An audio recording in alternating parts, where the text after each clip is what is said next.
dans des dossiers locaux. Elle a été surtout marquée ces dernières années par une implication très forte contre le grand projet inutile imposé de la gare Sud de France, dont on reparlera ce soir avec Michel, qui est une aberration sur tous les plans et dont on ne peut pas comprendre la logique si on ne saisit pas les logiques financières qui sont derrière. L'opération qu'on a fait autour du Black Friday pour faire un vendredi noir pour Amazon, toujours dans l'éclairage aussi sur les méfaits des traités de libre-échange. On a essayé aussi d'avoir une action de rendre visible ce qui n'est souvent pas trop montré, tout ce qui se joue autour du CETA en ce moment. Donc voilà, nos campagnes en général sont assez globales, mais elles n'excluent pas, loin de là, une implication aussi locale.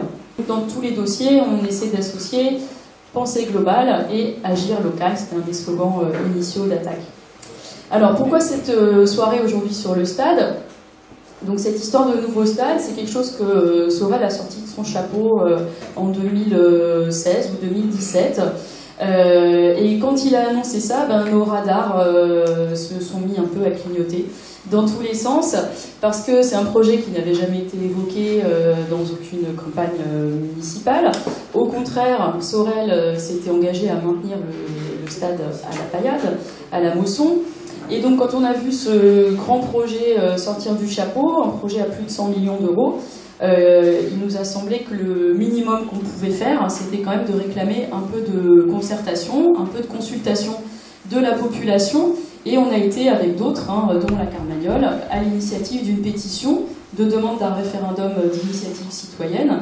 On avait intitulé ça « Nous payons, nous décidons ». Et ce qu'on demandait, c'était simplement qu'il y ait concertation, qu'il y ait discussion sur ce dossier. Alors cette pétition, en fait, elle a très vite été caduque parce que le projet qui était prévu n'était pas solide et a été en fait retoqué pour de sombres raisons sur lesquelles Daniel reviendra peut-être, d'incompatibilité entre le projet immobilier qui était le stade mais aussi des logements, et c'était incompatible avec la proximité de l'aéroport. Donc le projet initial a été abandonné, mais il y en a d'autres qui sont dans les cartons, d'un certain nombre de maires ou aspirants maires. Et donc on a voulu, à l'occasion de cette période électorale, faire un éclairage sur ce dossier du stade. Parce qu'il nous semble que derrière ce stade, il y a bien d'autres choses que la question du stade et la question du foot, et que c'est un peu un révélateur de vision de la ville. Donc on propose cet éclairage ce soir, au-delà ou au-dessus des divisions qu'on déplore dues aux élections, dans la gauche et dans l'écologie. Donc on est content d'avoir avec nous Julien Revenu, qui est auteur de bande dessinée, et on l'a invité parce qu'il a écrit cet album, que vous pouvez vous procurer grâce au grain des mots là-bas derrière, Zone défensive. Donc on va commencer par présenter un peu cet album, il va nous expliquer un petit peu ce qu'il a voulu raconter dedans. Et puis ensuite, il changera de casquette et il nous proposera des dessins au fur et à mesure de ce qu'il va discuter. Donc on va commencer par une petite présentation de l'album pour introduire cette question du stade. Donc première vignette, comme ça, pour interpeller un petit peu Julien. Donc zone défensive, on voit ici une manifestation qui dit ZAD partout avec une grande banderole pas de nouveau stade. Donc c'est un album qui présente une ZAD qui se constitue sur un chantier de stade. Donc ce que j'aurais envie de savoir, c'est pourquoi tu as choisi, donc c'est une histoire de ZAD, pourquoi tu as choisi un stade, un chantier de stade pour illustrer une question plus générale des ZAD.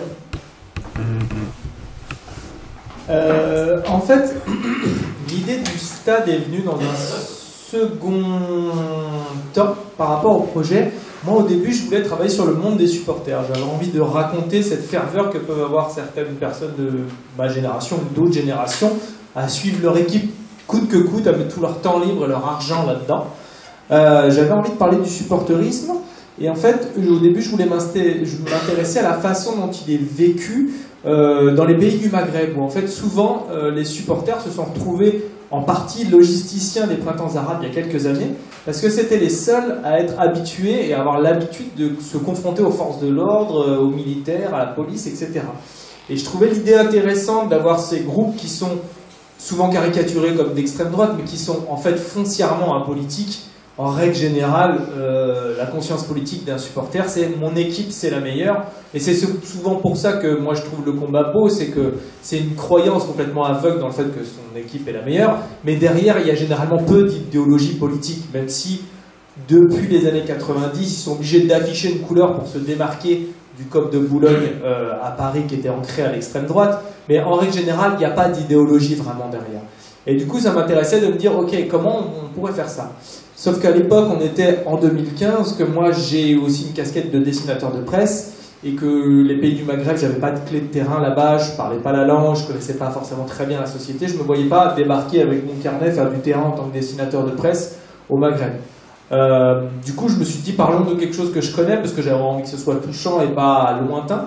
Et du coup, je me suis dit, je vais parler d'un groupe de supporters en France. Et j'ai cherché des combats politiques sur lesquels un groupe de supporters pourrait avoir envie de se greffer. Et je suis tombé sur l'histoire de l'Hyperstade de Lyon, qu'on a longtemps appelé OL Land, qui s'est construit sous la volonté d'un président de club, et qui a en fait décidé de construire un nouveau stade gigantesque avec, comme d'habitude, des logements, des commerces, etc., pour satisfaire les consommateurs plus que les supporters. Et en fait, ce projet de stade, il a donné lieu à une mini-ZAD qui s'est appelée la ZAD de Dessines. Ils se sont installés dans la ville de Dessines, en haut d'une colline, sur une butte, donc ils se sont appelés eux-mêmes les fils de butte. Et ils ont occupé pendant quelques mois pour empêcher le stade de se construire. Ils ont invité des familles roms à s'installer avec eux. Enfin, ils ont fait tout ce qu'ils ont pu. Ils ont fini par être délogés. Ils n'ont pas été rejoints par les supporters de Lyon à l'époque, même si dans la plupart des constructions de nouveaux stades, vous avez une bonne frange, voire une majorité de supporters qui est contre, parce que souvent ils sont attachés à leur stade historique qui sent la bière, la pisse, leurs pères, leurs grands-pères sont venus là-bas, c'est souvent, les anciens stades sont au cœur des quartiers populaires, donc c'est des poumons en fait.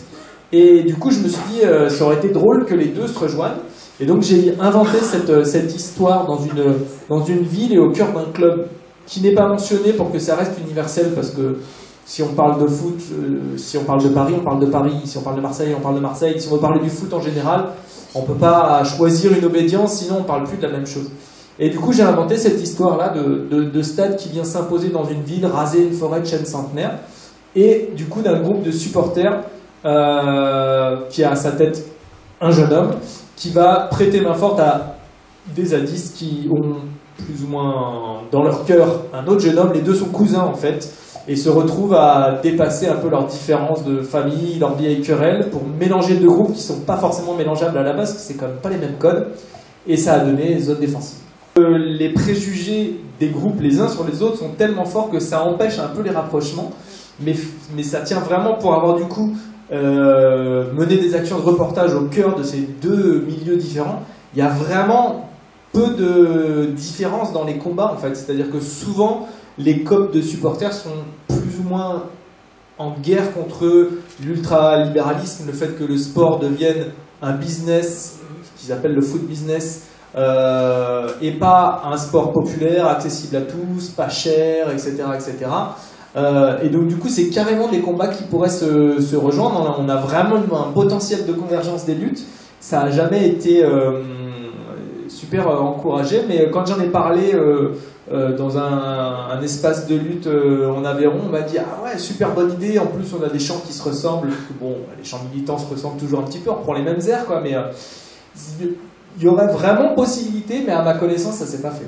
On a le président qui dit vraiment que derrière la construction d'un nouveau stade, il y a vraiment un changement de fonction du foot dans la ville. Donc il dit ces hooligans qui salissent l'image de notre club laisseront enfin la place à des spectateurs responsables, amateurs d'un football propre. Donc il y a vraiment cette idée de changer de public, et ça c'est vraiment aussi quelque chose à avoir en tête ici, si le stade passe de la Mosson à Cambacérès ou à Péronne. Et sa construction générera une très grande quantité d'emplois, puisqu'on le sait, dans le bâtiment, on ne fait pas appel à de la main-d'œuvre étrangère et payée au black. Donc pour construire un stade, le président du club doit obtenir la déclaration d'intérêt public. Et il a un petit peu de mal, ça coince un tout petit peu.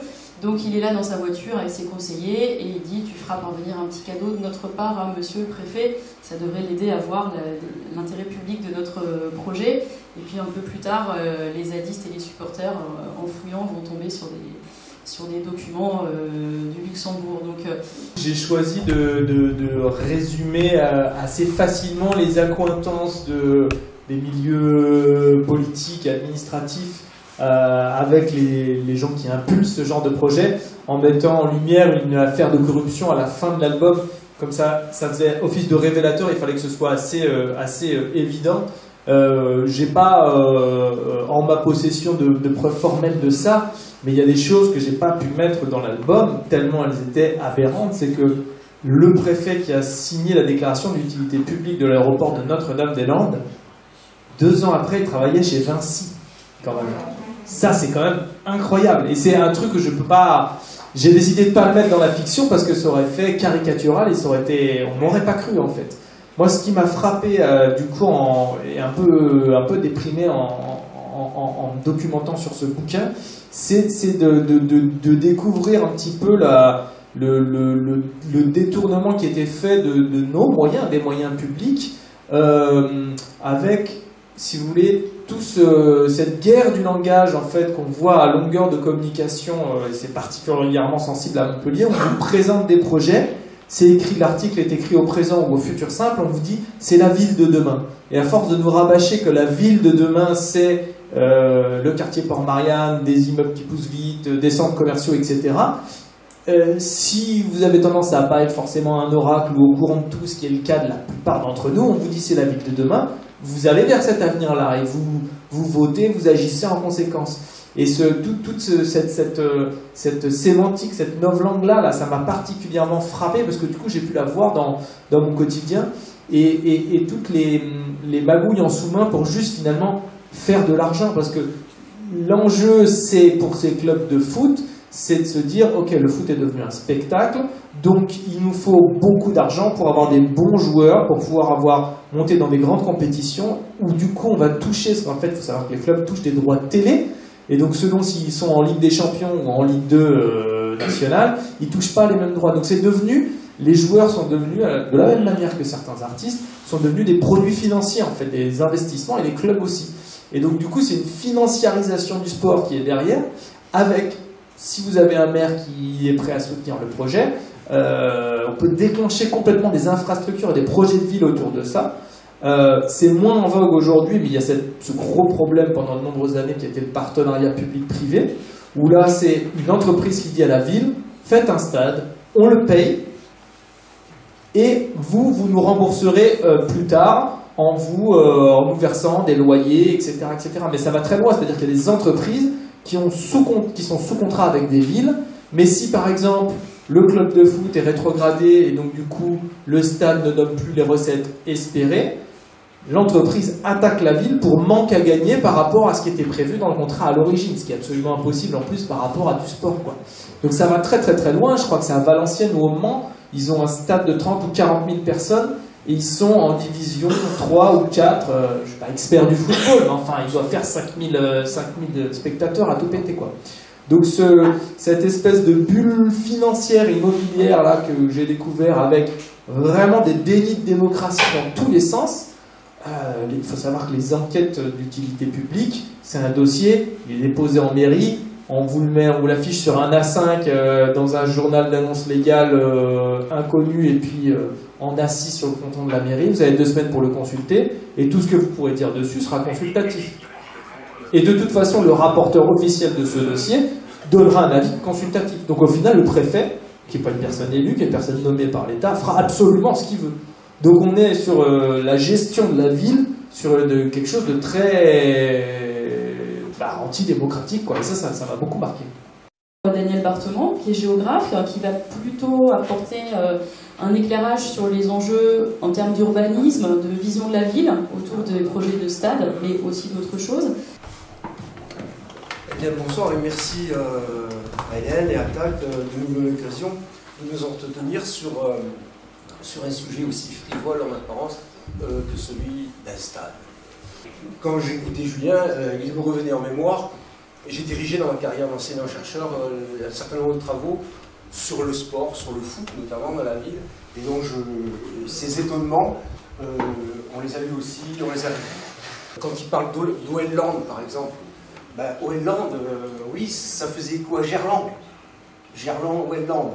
Histoire de dire qu'on allait continuer quelque chose qui finalement magnifique avait commencé, et je cite Gerland, un dessin, hein, parce que vous le savez sans doute, c'est le premier stade moderne de notre pays.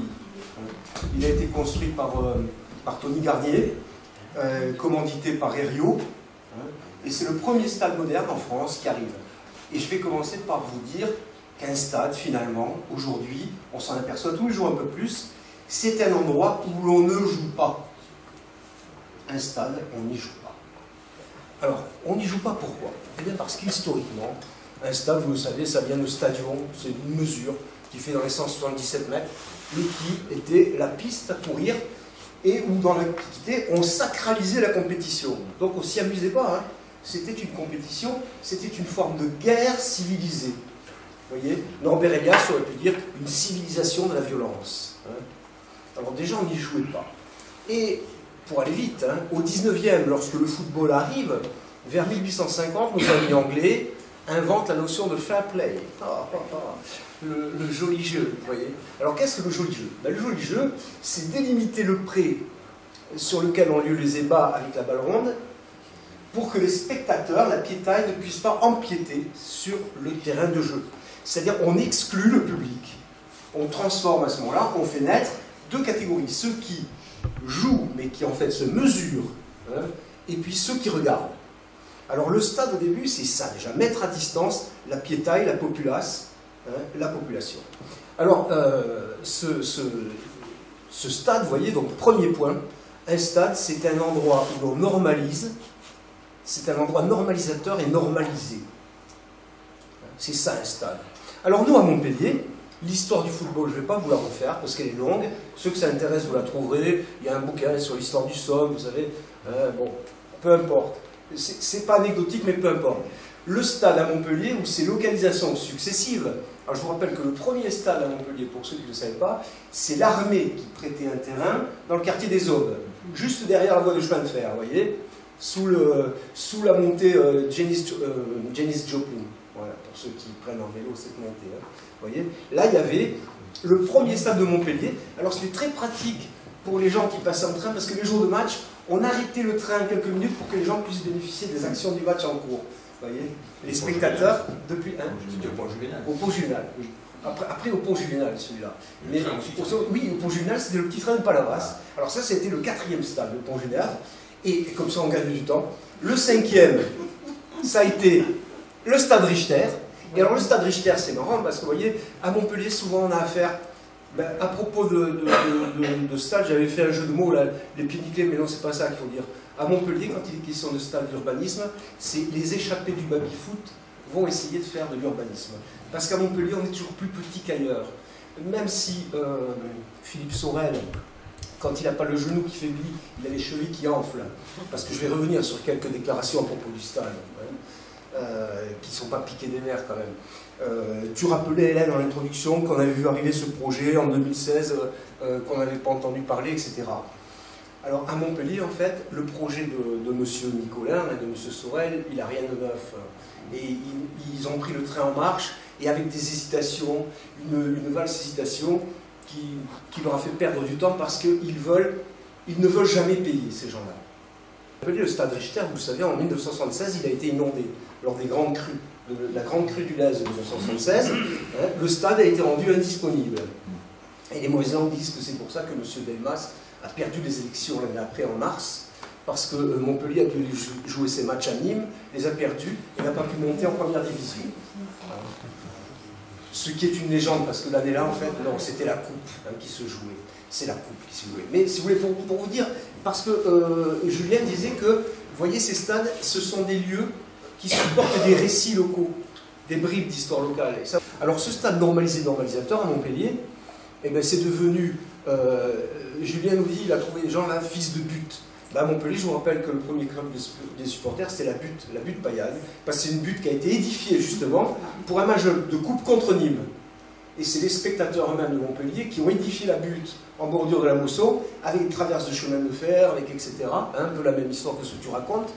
et que cette butte, elle est restée jusqu'à la réfection du stade pour la Coupe du Monde 98, où le stade a été porté à une capacité de 38 500 spectateurs. Alors, chiffre qui n'a jamais été atteint. Hein. Le record à Montpellier de spectateurs au stade, c'est d'ailleurs pas pour un match de foot, mais pour un match de rugby. C'est 32 700 spectateurs. Et la moyenne est ridiculement faible de participation par rapport au volume prévu. Alors ça, c'est pour souligner la relativité de l'importance de l'équipement public et des deniers qui y sont accordés.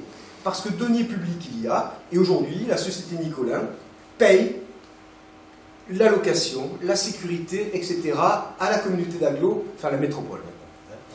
Et donc, M. Nicolin veut se débarrasser de ça, parce qu'en plus, il y a un artifice juridique et réglementaire qui fait que le groupe Nicolin doit bien une partie de ses résultats à la ville, parce que le stade de football fait partie de l'arsenal publicitaire de la Société Nicolin.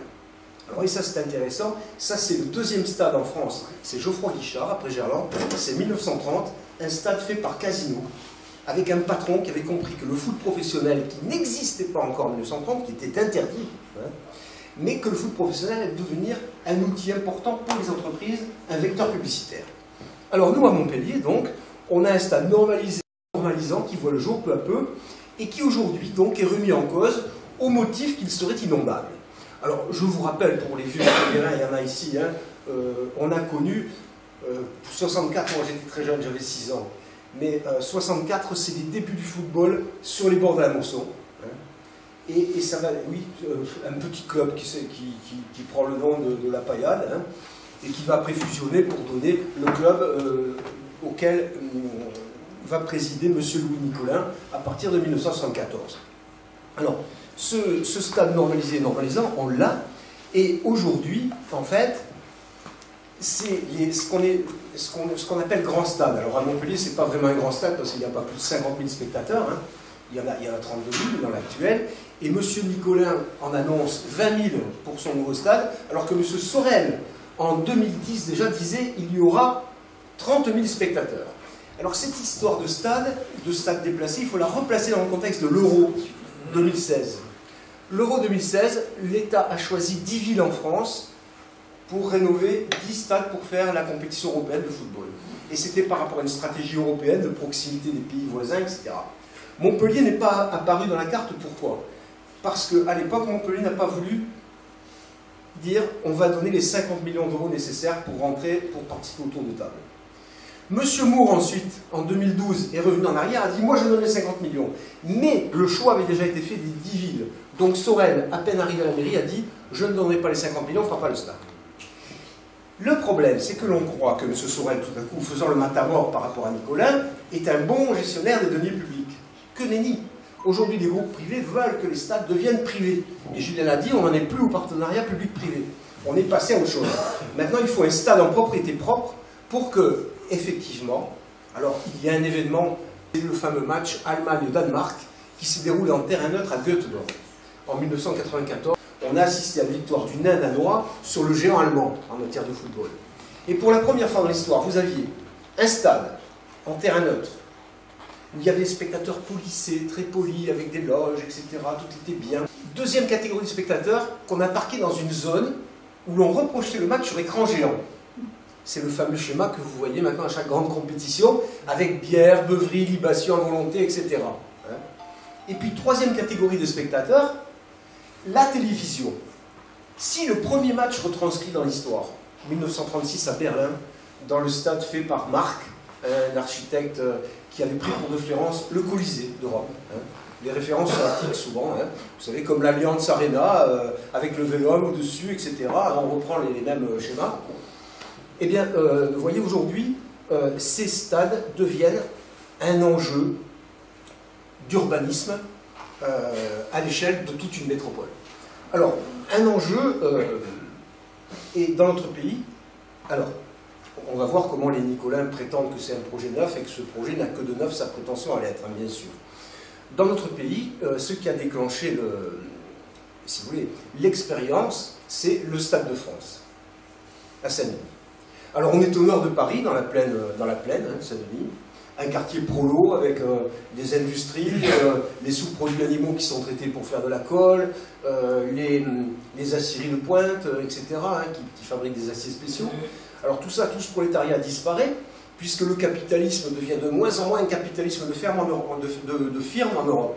On fabrique de moins en moins de produits manufacturés, on délocalise, et les 500 plus grandes firmes du monde transfèrent leur chiffre d'affaires vers la production de morceaux de ville. C'est ce qu'un collègue de Sciences Po a appelé en 2001 le capitalisme urbain. Tout à coup, les 500 plus grandes firmes, elles s'intéressent à produire des morceaux de ville et à transformer chaque partie, chaque étape de nos existences en marchandises. Monsieur Nicolai s'occupe des déchets, mais aussi du loisir et aussi de la sécurité. Vous voyez, des loisirs, du divertissement sportif et de la sécurité. Alors, c'est ça que l'on voit apparaître. Sous le glissement apparent, le stade devient un enjeu urbanistique. Non, le stade devient une production marchande d'une grande société. Alors, Nicolas, c'est pas une des 500 plus grosses du monde, mais on est dans une petite ville, somme toute, quoi qu'en disent Sorel et les élus montpelliérains qui ont un peu la grosse tête. On est dans une ville médiocre, c'est la 138e ville européenne, Montpellier. Il faut arrêter de se raconter des histoires, c'est pas le centre du monde. On est bien d'accord. Et la croissance de Montpellier, c'est du pipeau. Et Montpellier croît naturellement, mais très faiblement d'ailleurs. Les Montpelliérains jeunes font des gosses, il n'y a rien d'étonnant, il faut un gosse. Mais par contre, le bilan migratoire, il est très faible et il s'amenuise chaque année.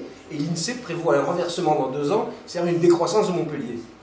Donc tous les feignants qui prétendent « Ouais, Montpellier, ça croît, il faut construire, tout ça et tout », non, allez consulter les chiffres de l'INSEE, ils sont gratuits, tout le monde peut les lire, et vous verrez que c'est du pipeau. Il n'y a pas de croissance impétueuse qui imposerait de construire. C'est faux.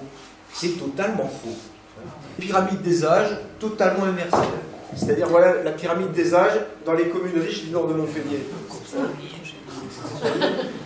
Ça, c'est les 1-2 ans. Et ça, c'est les 90-100 ans. Voilà. Donc, vous voyez, la décroissance, elle est vite vue parce qu'en général, on se reproduit peu quand on a 90 ans et on a une espérance de vie qui devient limitée. Et ça échappe aux experts des listes en présence au municipal, j'ai l'impression. Puisque tout le monde a l'air de dire, tout le monde a l'air d'accepter comme une vérité d'évidence la croissance impétueuse de Montpellier qui nous impose de construire. Notre ville devient tous les jours de plus en plus laide, de plus en plus dure et difficile à vivre. Et donc, nous allons perdre des habitants à un rythme beaucoup plus important, je pense. Vous savez, les architectes aujourd'hui ne dessinent plus. Ils ont appris à faire des Lego quand ils étaient gamins. Et puis dans les ordinateurs, il y a ce qu'on appelle des fonds d'ordinateur. Donc ils font du parallélépipède. Et comme ils sont nostalgiques d'une période où il y avait l'ornementation, le mouvement moderne, ben ils font des balcons en décroché, des petits parallélépipèdes. Alors ça nous fait tous les petits parallélépipèdes emboîtés qu'on a partout à Montpellier aujourd'hui. Donc notre ville, elle devient banale, standardisée, laide, inondable. Les trottoirs ne sont pas... Et d'ailleurs, M. Sorel l'a reconnu, ça il est honnête. Il a dit qu'en fauteuil de roulant, il ne pouvait pas faire la campagne. Donc ça, c'est sa ville. Alors, pour le stade, c'est pareil. Le stade, on nous dit, oh, il faut un grand stade, tout ça, etc. Moyenne des spectateurs au stade, 5600 sur la saison 2017-2018. Revu par l'équipe, par match. Alors, en Italie, ils ont eu le courage de faire une enquête sur les spectateurs du foot en Italie, les spectateurs de théâtre et de cinéma. Tenez-vous bien, il y a 22 fois plus de spectateurs à l'opéra en Italie, et il y a 80 fois moins de fonds publics attribués à l'opéra qu'au stade. Cherchez l'erreur. Et on nous parle toujours de démocratiser la culture, je sais pas quoi, et du foot, du besoin qu'il y a à faire des stades. Les stades peuvent fréquenter, mais peu importe. Peu importe. Si un privé, tout à coup, s'y met, c'est son argent. Et d'ailleurs, le projet Nicolas commence à nous être vendu comme ça. Regardez, un privé veut mettre beaucoup d'argent dans le stade. Donc on le laisse faire, il va faire son projet. Alors lui, il a un autre modèle économique. Évidemment, il s'insère dans la production du capitalisme urbain, c'est-à-dire dans le projet que M. Moore avait appelé le projet Oz, et qu'avec son fameux Montpellier Unlimited, une ville sans limite, on n'a jamais vu ça dans l'histoire, mais c'était nouveau, ça devait sortir. Finalement, c'est pas sorti. Et on a le projet Oz maintenant, qui est censé reprendre Oz. Alors ce projet, le stade en est un outil. Alors le SDF, le Stade de France, à Paris, a été le modèle de cette recomposition urbaine. C'est-à-dire qu'avec le SDF, Bouygues a fait accepter de construire des hôtels autour, des sièges sociaux de grandes entreprises, et on a vu la Seine-Saint-Denis se requalifier totalement, et on a vu un Patrick Braouzek, enthousiaste dire il faut une direction du tourisme en Seine-Saint-Denis et faire du tourisme autour du Stade de France, etc. Et on insiste depuis à la recomposition totale de la Seine-Saint-Denis et à la transformation électorale de la Seine-Saint-Denis. Hein. Ça fait partie de la recomposition sociale de la banlieue parisienne. Et donc l'outil de guerre, ça a été le stade. Hein. Le stade a été planté comme, si vous voulez, le camp avancé ou comme des voltigeurs de l'armée de la transformation sociale, de la réaction. Un stade, ça sert à ça aussi, ça sert à faire la guerre aux pauvres. On les attire dedans, mais c'est pour mieux les faire dégager autour du stade. Travaillé pendant 3 ans par intermittence avec le propriétaire de l'hôtel du Stade de France, 226 chambres en face du Stade de France. Un Kabyle qui est propriétaire de 39 hôtels à Paris et région, qui a 99% de taux de remplissage avec toute la misère du monde qui arrive à Paris. Et le budget, donc, c'est le budget social du conseil départemental de Seine-Saint-Denis et de la ville de Paris. Et il remplit ses hôtels avec des réfugiés autour des stades, dans un premier temps. Et là, aujourd'hui, il a foutu à la porte tous les réfugiés. Les associations sont bien embêtées, parce qu'il transforme en résidence de tourisme le Stade de France, l'hôtel du Stade de France qui est en face, pile poil. Hein. Alors évidemment, il est plus que millionnaire, un multimillionnaire. Voilà donc, au cours de mes pérégrinations sur le football, je suis tombé sur des gens comme ça dans mes enquêtes, hein, sur cette transformation de la ville et sur cet accaparement et cette production de morceaux de ville. Par rapport à tout ce qui était dit de tous ces projets qui servent à chasser les pauvres, ici c'est quand même un peu dans d'autres termes que ça se pose, c'est-à-dire que le stade il est chez les pauvres, donc il ne s'agit pas de les chasser mais de les fuir. Donc c'est assez différent quand même. Et pour tous ceux qui nous expliquent qu'en fait, c'est pas de nos affaires, qu'on n'a rien à dire, parce que de toute façon le stade se ferait sur fonds privés, et donc c'est l'affaire de Nicolas, donc on n'a pas de raison de s'y opposer. Personne n'assume de complètement retirer le stade à la mousson. Et derrière, il y a toujours, mais bien sûr, il restera quelque chose, et on va revaloriser pour qu'il reste un pôle d'activité attractif à la mousson. Et si on regarde ça, cet argent-là, c'est pas le privé qui va construire son stade qui va le payer. Dans aucun scénario, c'est l'argent privé qui finance ces projets assez fous. Donc beaucoup rapidement Sorel, mais de la fosse, il est exactement là-dessus. On va faire un stade de prestige à Pérol, puisqu'il ne veut pas faire rouler à la mer. Et bien sûr, il ne peut pas assumer socialement de retirer le stade à la paillade. Donc il dit on va en faire un lieu d'équipement sportif, etc. Mais à ce moment-là, qui paye? C'est-à-dire qu'on dit exactement tout et son contraire dans la même phrase en espérant que ça passe si on le dit avec le sourire. C'est qu'on dit on ne peut plus utiliser ce stade, il est dangereux, il est inondable, c'est pas possible, il faut le déplacer. Par contre, je vous rassure, il servira quand même puisqu'on fera des événements et des choses dedans. Et le problème de coller un stade à l'autre bout de la ville en plus, c'est ce qui a été fait à l'OL Land. À l'époque, le maire Collomb faisait partie d'une commission à l'Assemblée nationale qui avait facilité le fait qu'une loi passe en France pour que la desserte d'équipements privés puisse passer en utilité publique. Donc du coup, les Lyonnais n'ont pas payé pour leur stade, mais ils ont payé pour des kilomètres et des kilomètres de tram, juste pour aller desservir le stade. Même si c'est des projets privés, ils finissent par gréver quand même les finances publiques pour toutes les infrastructures nécessaires. Il y a Bordeaux aussi, hein, parce qu'on nous vante Montpellier avec le projet ONE, mais Bordeaux, ils ont fait plus fort. Dans le quartier du Lac, sur le modèle de la Grappe, ils ont fait le pont Chaban-Delmas, le stade de basket, le vélodrome, le stade de foot, et la cité du vin. Hein, et la boucle est bouclée. C'est-à-dire qu'on a comme ça des prothèses urbaines qui se fixent pour créer ce qu'ils appellent la ville attractive et compétitive. Et produire du mètre carré vendable. Dans une période aujourd'hui où on produit du mètre carré, je vous le rappelle, hein, pour défiscaliser, pas pour habiter. Hein. À Montpellier, c'est 13 000 logements qui n'ont pas trouvé de locataires. Hein. La bulle, elle est là. Hein. Et cette bulle, je la trouve pareil en Chine, là où je travaille, pareil à Venise, avec le stade à Tessera, hein, à côté de l'aéroport Marco Polo. Alors, troisième point, les stades aujourd'hui sont en fait des lieux où s'élaborent des récits et si vous voulez, sont les hauts lieux où s'énoncent des légendes. Hein. C'est ces légendes qui servent à sanctifier le capitalisme urbain. Les stades, en gros, en un siècle, sont devenus les cathédrales du Moyen-Âge. Comme il le dit tout à l'heure, il y a la question de la croyance des spectateurs. Hein. Il dit le supporterisme, hein, comme le christianisme. Il y a un supporterisme aujourd'hui. Il y a des valeurs de communauté urbaine qui sont perdues, qui sont recréées dans ces stades et qui servent de support à ces récits d'identification à une ville. Il y a des formes de résistance. Alors les ZAD, bien sûr, les réseaux de défense du territoire en Italie. En Chine, on ne vous en parle pas, mais des moyens un peu plus radicaux. Un petit village à 100 km de Hong Kong, il y a 6 ans, promoteur britannique de Hong Kong, qui veut s'accaparer les terres du village. Vous savez, pour vous le dire vite, hein, en Chine, le sol est la propriété du peuple, mais c'est le parti qui gère. Et le parti a imaginé dans une nouvelle loi de pouvoir mettre aux enchères l'attribution pour 30 ans, 40 ans, 60 ans, 80 ans, en fonction de la nature du projet, les terres. Donc les autorités locales mettent aux enchères, le propriétaire de Hong Kong achète les terres du village. Problème, les pêcheurs et les agriculteurs du village ne sont pas d'accord. Ils prennent en otage le maire et le conseil municipal. Le gouvernement central envoie les chars et dit « si vous ne les relâchez pas, ça va être un massacre ». La réponse des habitants, ils égorgent le maire, ils jettent le cadavre sur la place publique. Soumis à une grande violence, ils ripostent. Mais allez-y les gars. C'était quand ça? C'était il y a 6 ans. Et le projet a été fait ou pas? Non, évidemment, le promoteur a plié les gaules et rien n'a été fait et le village est resté un village de pêcheurs et de paysans. Il y a des formes de résistance, même en Chine, hein, à ces grands projets. Alors, nous, pourquoi on n'a pas un projet neuf? Parce que Nicolin, son projet de faire, ça va jusqu'à un casino, hein. Ils veulent demander l'autorisation de faire un casino à l'intérieur du stade. Un casino, des galeries commerciales, etc.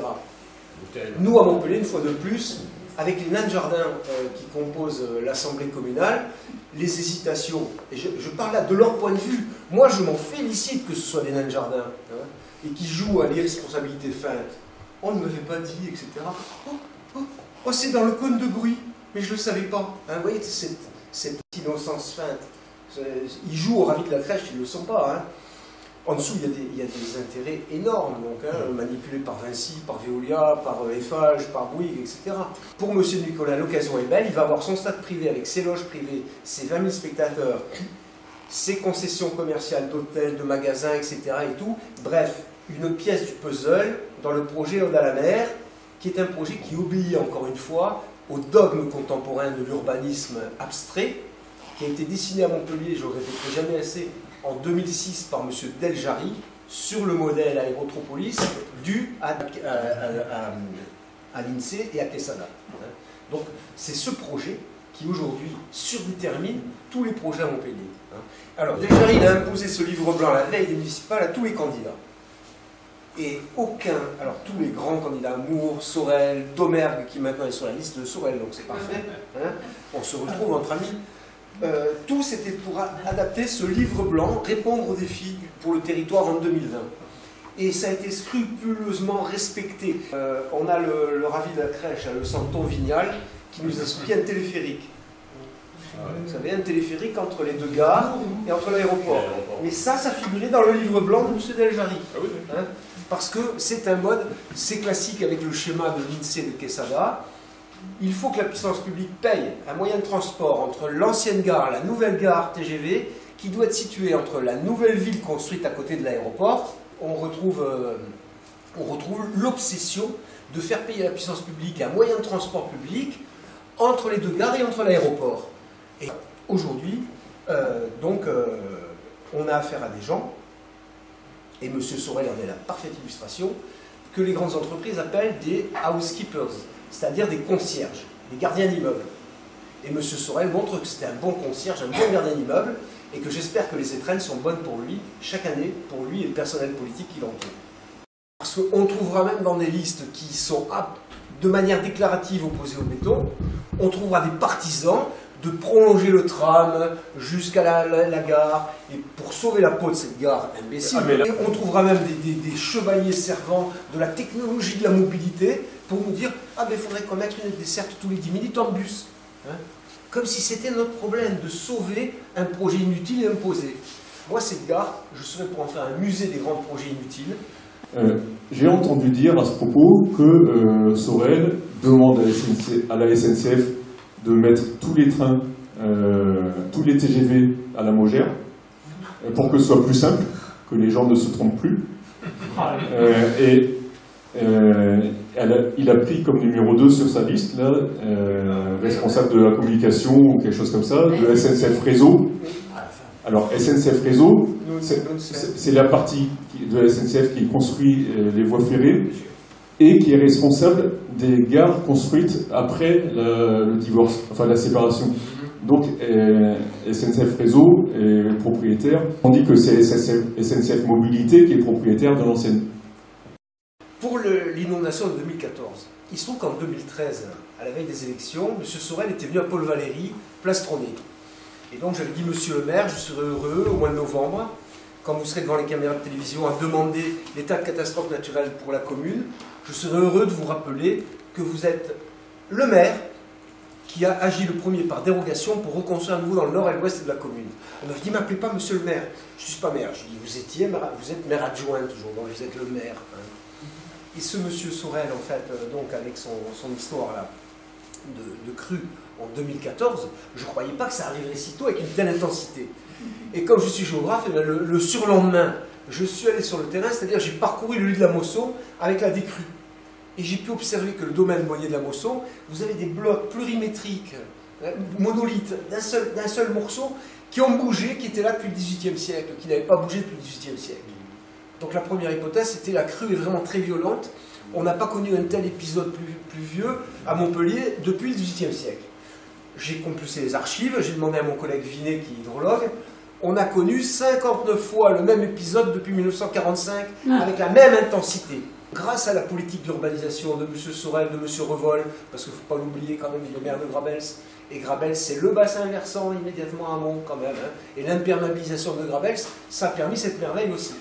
Donc si vous voulez, on est là devant les conséquences irréfléchies de ce capitalisme urbain qui transforme chaque mètre carré en milliers de mètres carrés en voulant densifier aujourd'hui. Et certains nous disent « Oh mais on va densifier propre, hein.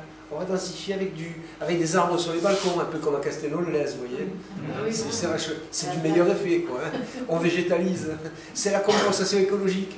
Pour un arbre abattu, j'en plante 2 sur les balcons. C'est génial. Non, enfin, vous voyez, voilà ce monde dans lequel on vit. On oublie toujours Ogvia. C'est Hélène ou Michel qui a parlé de la LGV. Mais vous vous souvenez du budget de Ogvia? Les quatre grandes sociétés. Au départ, 1 milliard 100. 980 millions d'argent public, 120 millions pour les 4 sociétés, Bouygues, Eiffage, Vinci, Veolia. Génial. Et à eux, la ligne pendant 35 ans. Ah ben merci, ils sont gentils. Hein. Vous voyez, le partenariat public-privé, l'endettement que tu dis. Alors cet endettement, il faut savoir que ça vient de loin. Hein. La fable, elle nous vient de la fin du 19e. Achille Mestre, qui était le prof de droit de Philippe Lamour, le père du canal.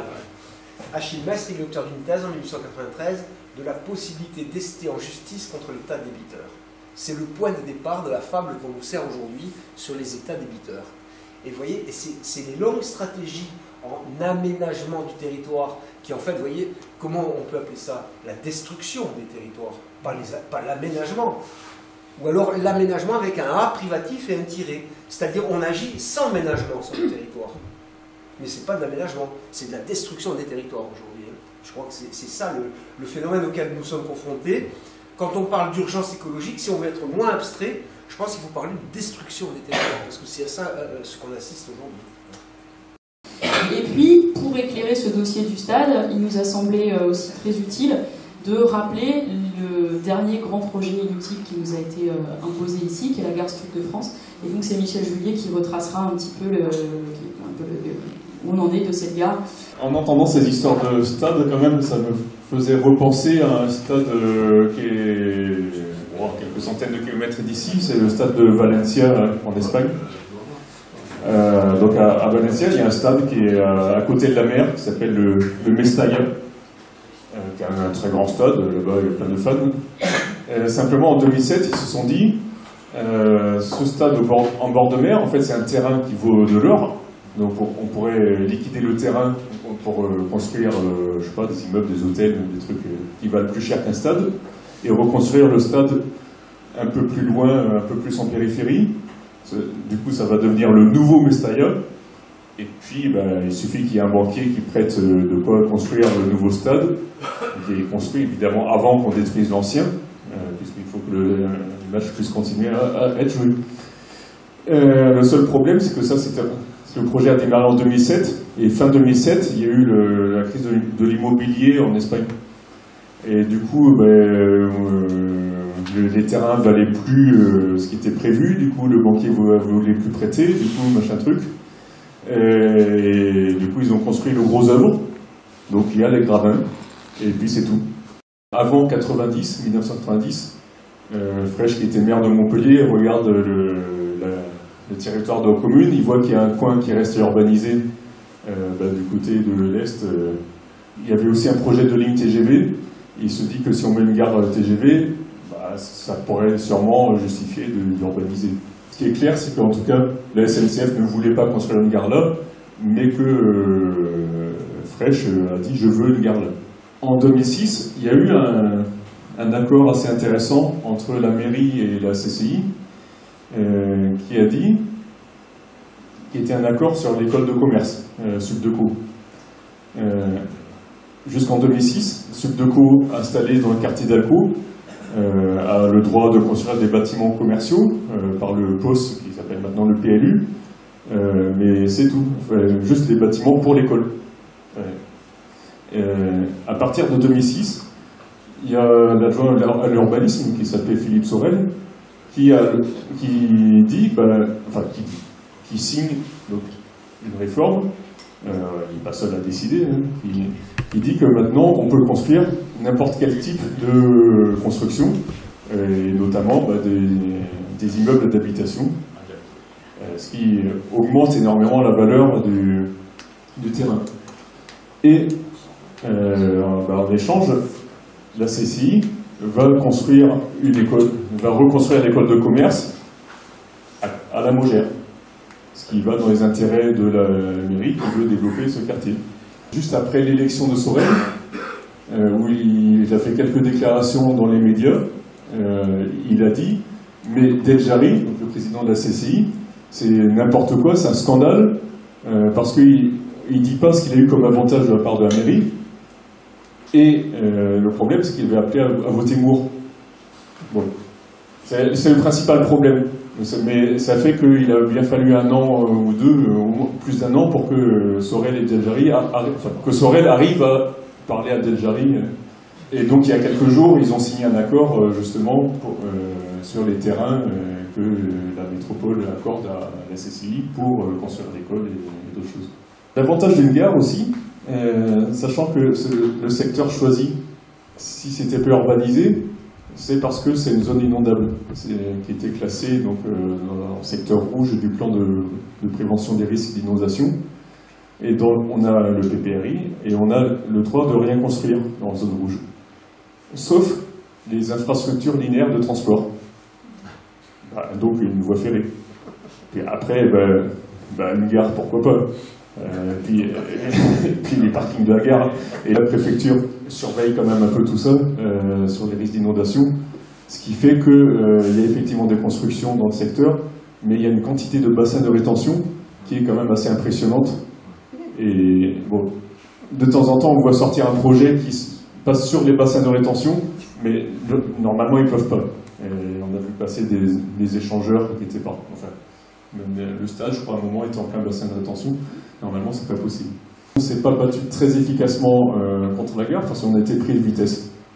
À un moment, il y a eu l'enquête publique pour la déclaration de projet de la gare, qui est un truc qui ressemble un peu à une DUP.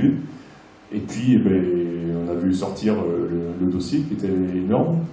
On a été quelques-uns à se mobiliser, mais avec très peu d'organisation. On a fait un collectif qui n'a jamais eu d'existence légale parce que tout simplement on n'a pas eu le temps de nous organiser. Des associations comme ATTAC quand même qui a beaucoup aidé.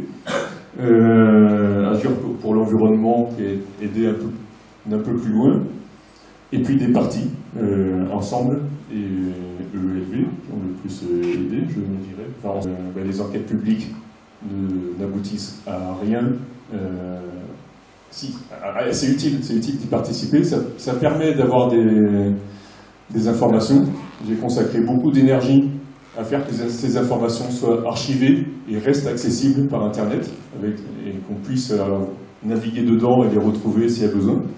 Parce qu'elles sont publiques pendant un mois, mais après, on ne les retrouve plus. C'est utile aussi à des associations qui veulent mettre des choses dans les dossiers qui ensuite peuvent effectivement rester publics.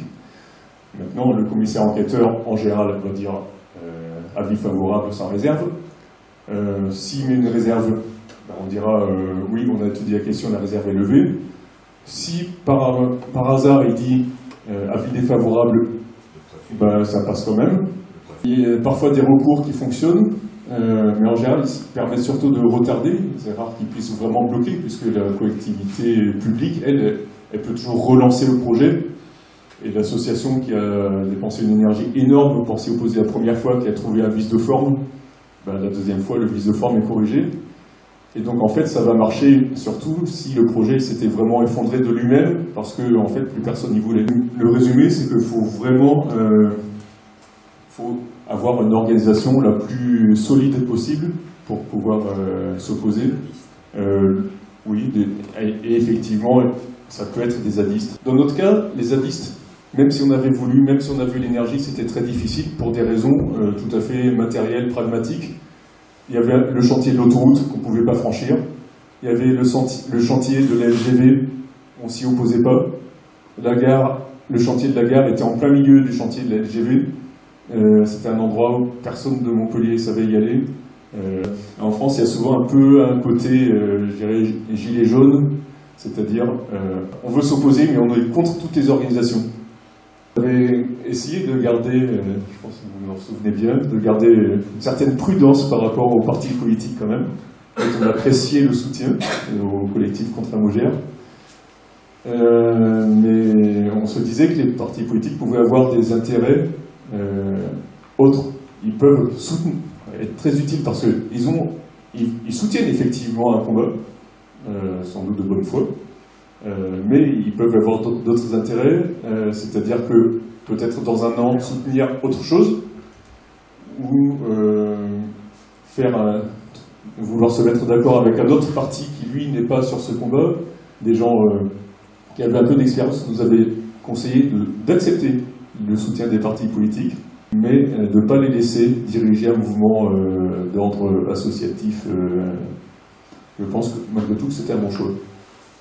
Sorel avait dit qu'il allait arrêter la ZAC Auze, qu'il était pour la ZAC Aude, mais il était contre Auze. Il a redit après son élection. Et la ZAC Auze, il a juste rebaptisé en combat CRS.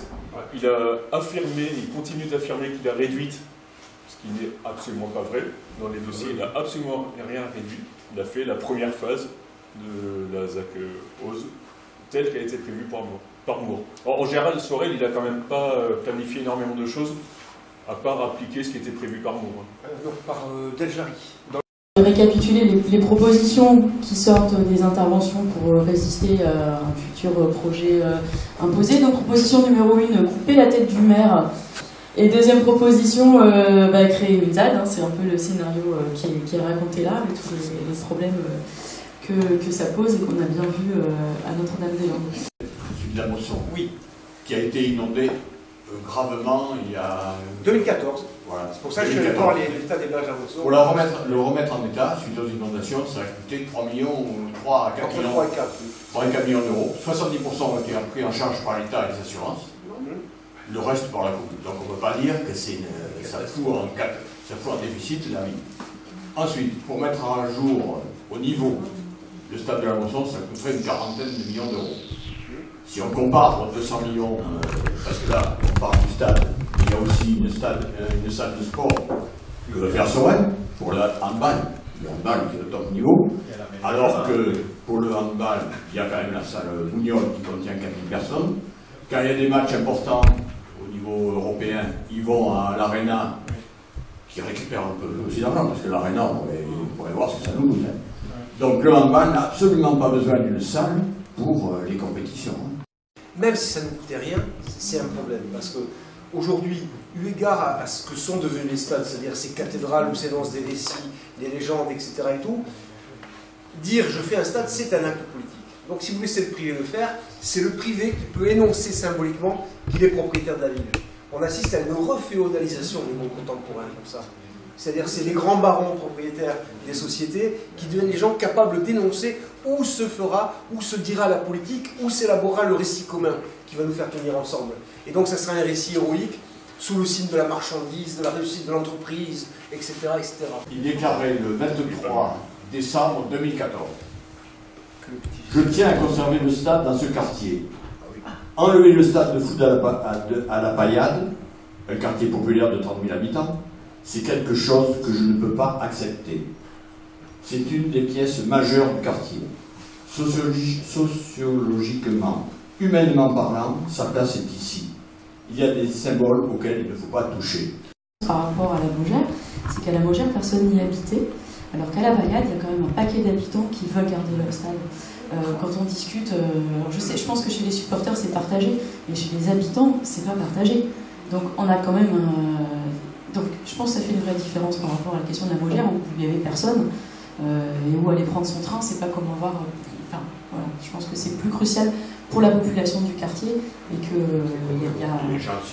y a une mobilisation qui est possible du quartier. Des projets qui nous gâtent au nord. Alors oui, ce stade il est intéressant parce qu'il nous pose. Il nous met un pied déjà dans les futurs projets de bousillage de la commune. C'est pour ça que j'ai reçu, moi, dans mon cours de géographie d'urbanisme à Montpellier, des gens très sympas de l'association Ceinture Verte. Et je me suis permis d'attirer leur attention sur un point seulement. Le terme de Ceinture Verte, je le trouve, eux bien sûr, ils ne sont pas en cause, hein, mais je le trouve néfaste parce que je leur ai dit, vous entretenez l'idée qu'en maintenant une ceinture verte autour de la ville, on peut faire tout ce qu'on veut sur tout le territoire communal. Je leur dis, parlez plutôt de trame verte, parler, je sais pas, essayer de trouver une autre image hein, pour maintenir le potentiel paysager de Montpellier. Pour en revenir au stade, est-ce qu'on peut faire le bilan des listes qui sont favorables? Alors en fait, il y a un gradient qui est assez facile.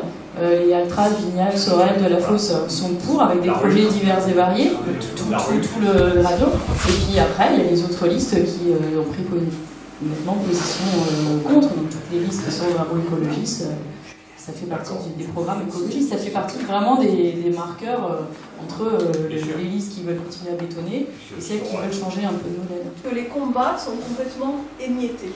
On a en face de nous des gens qui veulent construire de Sète à Lunel, voire Nîmes, donc la super méga. Paul, il travaille dessus, enfin, je veux dire, voilà, il n'y a rien qui sort, mais il travaille dessus. Et nous, on est là, la friche de Mini, le parc de Montcalm, les Beaux-Arts, enfin, la Maugère, enfin, on a besoin de s'organiser de manière beaucoup plus importante, quoi. Je sais pas sous quelle forme, ça demande de l'énergie, du temps, je sais, mais aujourd'hui, voilà. En Italie, après 25 ans, ça commence, apparaît le réseau pour la défense du territoire qui s'est lentement structuré à partir d'assemblées locales contre des projets locaux.